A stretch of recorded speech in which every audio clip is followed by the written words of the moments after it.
Pengen, kenal, saya pengen lagi. Oh, bercanda ya.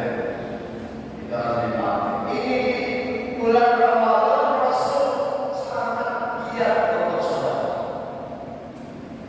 Nanti ibu biasa sedekah. Saya berikan hadis ini malam ini. Setiap hari bawa duit 10.000 yang suku masjid. Bahkan kalau malam saya cari dulu uang mana 10.000, biar besok pagi nggak suku nggak cari-cari lagi tiap hari. Ngapain? Itu 10.000 saya masukkan ke berapa masjid. Sekiranya ini bukan ngomong bohong, benar. Kenapa? Karena kita ingin setiap hari bersedekah. Kalau satu saat ibu nggak berani, tidak bersedekah, akhirnya nggak punya uang, bahkan sakit kemudian meninggal dunia, Allah tetap catat ibu bersedekah sampai hari kiamat. Ibu biasa ngasih di masjid 10.000, 10.000, 10.000, akhirnya sakit, nggak punya duit, meninggal. Itu terus dicatat Allah sampai hari kiamat, ibu tetap sedekah 10.000 tiap hari.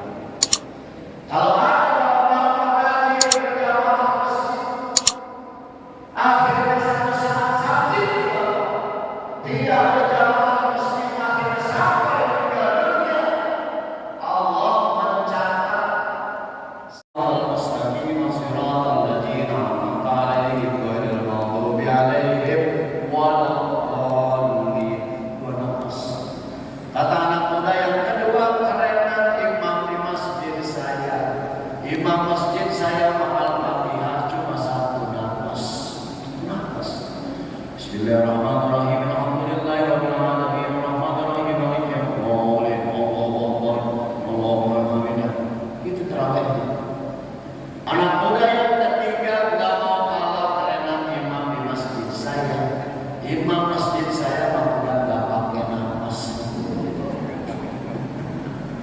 Udah mati gitu imam. Ya Bu.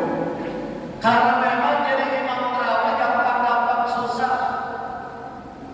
Kalau kelamaan kadang dibenci sama jamaahnya. Kalau jamaahnya benci sama imamnya, itu rusak kesempurnaan salat jamaah. Makanya kalau masjid Baitul Ma'mur mau lama-lama, bisa begini. Ini Ma'mur terawih tiap malam 1 juz, yang dibaca 1 juz. Itu harus diumumkan, dibuat pengumuman bahwa masjid Baitul Ma'mur tiap malam terawih hantam 1 juz. Kira-kira ada nggak jemaah? Ada KM? Akhirnya kira-kira jemaah banyak apa enggak? Yang cepat saja kadang sedikit, apalagi yang lama. Kenapa? Bukan agar mental jamaahnya tahu bahwa sholat tarawih di masjid sini lama. Jadi walaupun lama dia nggak kesel, nggak benci sama imamnya karena itu terawih. Tapi kayak nonton orang pagi, kalau ada angin dingin panik. Kemudian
Lubang bawah belakang kotoran keluar namanya kubis. Jadi semua lubang manusia kotoran. Kalau coba kotoran jasmani, gampang membersihkannya. Mata cuci muka, telinga dengan kantong bak, hidung istishraq, mulut sikat gigi bersiwak, badan kita dengan mandi. Tapi terkadang yang lebih susah membersihkan kotoran hati. Gak boleh tetangganya beli mobil baru, dia yang demam, panas dingin. Tetangganya beli emas 2 kilo. Oh, beli emas 2 kilo. Bukan 2 gram. Saya tahu orang yang berkorban punya emas bukan gram, tapi kiloan. Saking banyak duitnya. Tetangganya beli emas 5 kilo. Dia yang kejar-kejar. Temannya beli handphone, dia yang beli parame.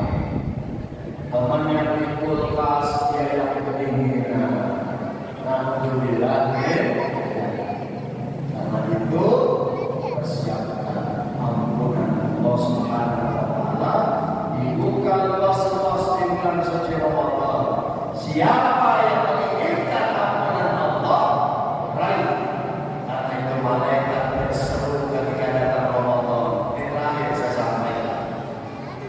Kata malaikat begini, menjelang Ramadan berseru, ya bagiyal khairi abshir wa ya bagiyal syarri aqsir.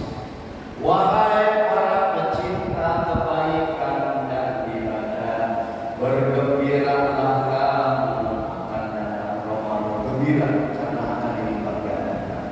Wa ya bagiyal syarri aqsir. Wahai para pecinta dosa dan kemaksiatan, aksir, tahanlah untuk tidak melakukan maksiat dan dosa di bulan suci Ramadan. Kenapa? Ini karena kunci terakhir dari saya sebelum saya tutup. Ya, dengerin kata kunci begini. Kalau di bulan Ramadan saja mudah melakukan maksiat dan dosa, apalagi di bulan yang lain. Gitu, ya. Kalau di Ramadan saja gemar melakukan maksiat dan dosa, apalagi di bulan yang lain. Karena itu Ramadan harus jadi bulan melatih diri kita untuk meninggalkan dosa dan maksiat kepada Allah. Insya Allah. Dan 1 jam lebih saya bicara di hadapan Bapak Ibu semua. Mohon maaf atas segala kekurangan. Terima kasih atas segala perhatian. Mohon doanya. Semoga saya keluar dari akan diberikan kesehatan, keselamatan, dan insya Allah besok pulang dari dalam. Kalau ini ada acara dulu di masjid daerah Batu Haji. Mohon maaf, terima kasih. Ada Allah mulia ajmain. Assalamualaikum warahmatullahi wabarakatuh. Dari tahun 2007 saya ceramah sampai ke luar negeri, ke Hong Kong. Itu paling sering ke Hong Kong, setahun bisa 4 kali, 6 kali. Ini Ustaz Najabullah tahu dan beliau pernah ke Hong Kong. Di Hong Kong masjid yang besar cuma 2, di situ dan di Wan Chai. Kalau ibu pernah ke Hong Kong, pernah ke Hong Kong? Tahu Hong Kong? Ustaz kasih tahu Hong Kong itu Tanjung Pinang belok kiri.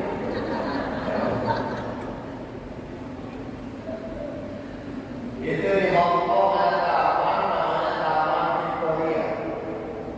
Tiap malam minggu ngencok LGBT bebas pacaran. Laki sama laki pelukan, perempuan sama perempuan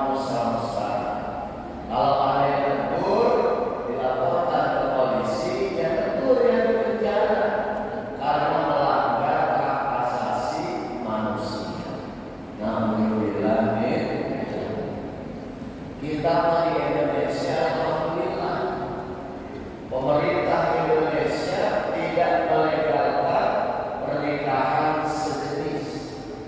Bahkan itu LGBT, bencong, hidupnya nggak bebas. Malahan di Indonesia bencong itu kita lihatin dikejar-kejar satpol pp, sampai itu sungai ditungguin sama satpol pp, ya bu, mati itu susah bencong. Nyusahin siapa? Ambil yang mandiri. Dulu bencong mati dimandiin ambil laki, sebab dulu tahu jenis kelamin awal laki-laki, ya. Tapi ketika dimandikan itu ambil laki-laki, sebab itu bencong udah suntik silikon, ya, ada payudara. Keluar, bukan saya yang mandiri, ini mah yang mandiin ambil perempuan. Lihat jenazah ada payudara, cari ambil perempuan, dimandiin sama ambil perempuan, siram palanya dan